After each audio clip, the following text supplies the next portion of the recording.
Hey everyone, happy Friday. I realize I need to hold my camera a different way, even though it's gonna be sort of a weird crop. It'll be better for our film. So I went on a field trip today, but I am trying to learn iMovie and a cool new feature called Clips, or a cool app called Clips, that when I learn it today, I'm gonna share it with you, and I think it'd be a fun way for you to share your art with me too. But as promised, I did do a little virtual field trip.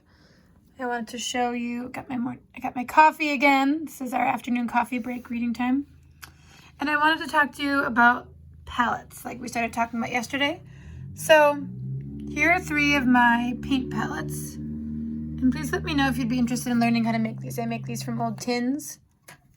I got this one in Italy. I got these 2 in Italy this summer, so they're pretty special to me. And this one is a cool Newman's, like an Altoid tin. But what we talked about yesterday were a limited palette, meaning you choose a few different colors to work with. So I was going to use this one because I have a bunch of these crayon packs. And by the way, if you need crayons, please send me a private message or comment if you are home without materials right now, and I'm happy to mail you some. I don't have a ton, but I'm happy to share, and every kid and adult should have access to materials, especially right now. So please let me know in the comments or in a message if you need some materials. But I was going to do this palette that we talked about, and I told you guys, you humans, I shouldn't say guys and girls, humans, I told you to come back ready with 4 colors. But I went up to the Linden Sculpture Garden. I took a little field trip, and I got really inspired by the sculptures out there. So I ended up kind of choosing this color palette, and I did use my paints, and I did some sketches, and I will show you them in the longer video when I show you all the sculptures that I looked at. So I'm wearing some of the colors right now because I love a good theme. And this is the paint palette I brought today. So instead of reading, or let me put it this way, I wanted to do an art project for you today, but I got a lot of neat footage, and I really want to make sure that I can do it in the right way and show you kind of some of the work I did and put the clips together in a more fun way. So I think I'm just going to do a book today.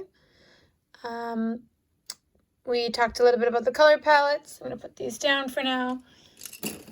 And I think this book fits in because the colors in it are really beautiful. I wouldn't say it's a totally limited palette, but it's a little bit special. You'll see the colors on the inside.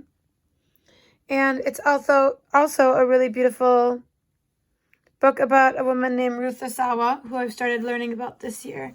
And I got to see a lot of her wire sculptures when I was in San Francisco, and then at an exhibit at the Art Institute in Chicago this winter.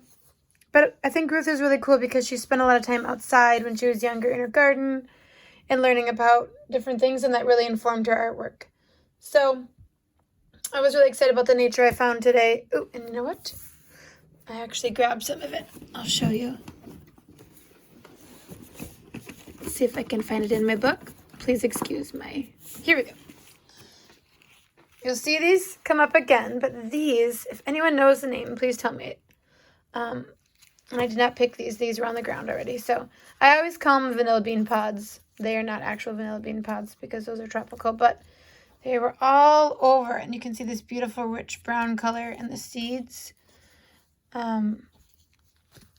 So I collected it in my bag today on the field trip. You're going to get to see more of them. They come in these beautiful shapes. Just set it up there. So again, you can see kind of our colors. But it got me thinking about how little we need to be inspired by art. We can just look at what's around us. So I want to read you this book today. I've already been talking too long. And once I'm done with this book, I'm going to start working on the clips that I put together and give you kind of our first actual art prompt assignment. So, A Life Made by Hand, Ruth Asawa. This isn't a super short book, but hopefully you can hang in there with me. This is the story of an artist you may never have heard of. Her name is Ruth Asawa. She was born in California, and her whole family worked on a farm. Working with her hands was an ordinary thing to do. It was what all the hardworking people around her did. But Ruth was no ordinary person. I also love focusing on women's art right now because it's still Women's Month. So Ruth looked carefully at everything around her. What kind of plant are you? She wondered. What fascinating shape your shell is, Snail.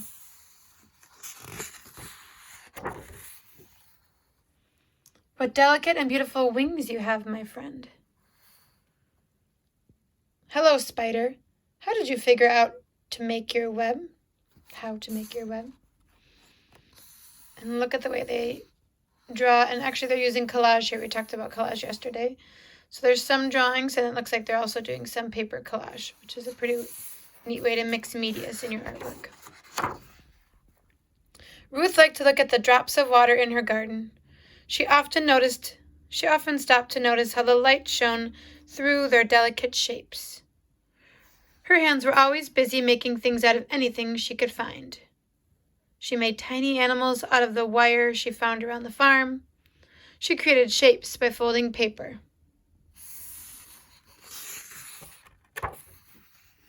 She loved to draw forms in the dirt with her bare feet.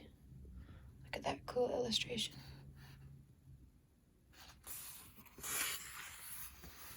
On Saturdays, Ruth got a break from busy farm work. Her parents sent her to Japanese school where she was given lessons in calligraphy. She learned to hold the paintbrush and shape the bold characters with black ink.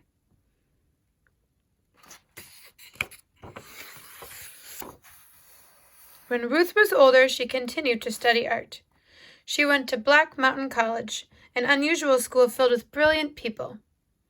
People like choreographer Merce Cunningham. A choreographer is someone who creates dance and movement for dancers, who made shapes in the air with dancers' bodies.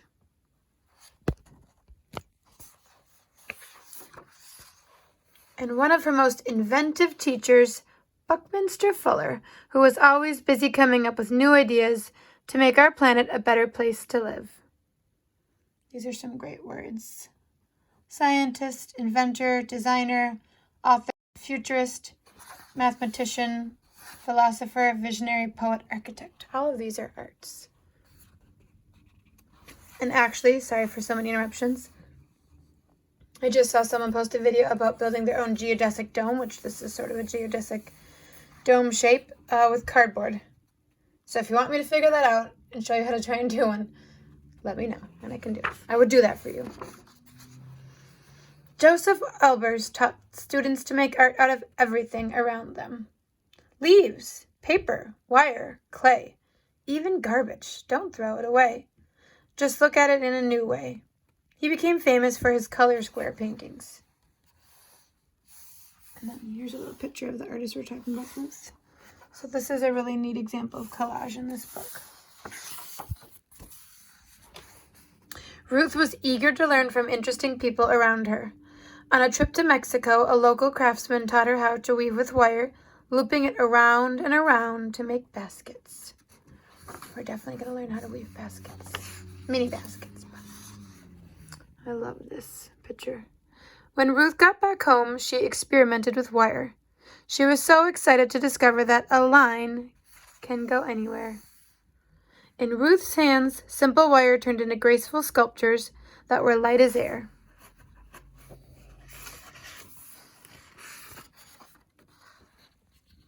These are really cool illustrations. Ruth continued to weave all day. We're going to do some weaving. Save your cereal boxes in your cardboard boxes, because we're going to learn to make a weaving out of cardboard boxes. Even when she had a family of her own around her, her hands never stopped moving as she looped and looped over and over again. Now it was time for other people to look closely and wonder, how did she make that? I think it defies gravity. Is it some kind of sea creature? Maybe something from outer space? The one thing everyone knew was that her sculptures were beautiful. People go to see Ruth's art in museums all around the world, and you can too. If you are in San Francisco, I know the museums are closed right now, but there are beautiful sculptures of hers. And actually, if you go into Japantown in San Francisco, if it's open, there are 2 really neat origami steel sculptures outside. So that's the book about Ruth Asawa. It is by author Andrea DeQuino. I hope I'm saying that right. And again, if you are the author, I hope it's okay that I read your book. Please let me know if it's not. So yeah, I think that we will end there today.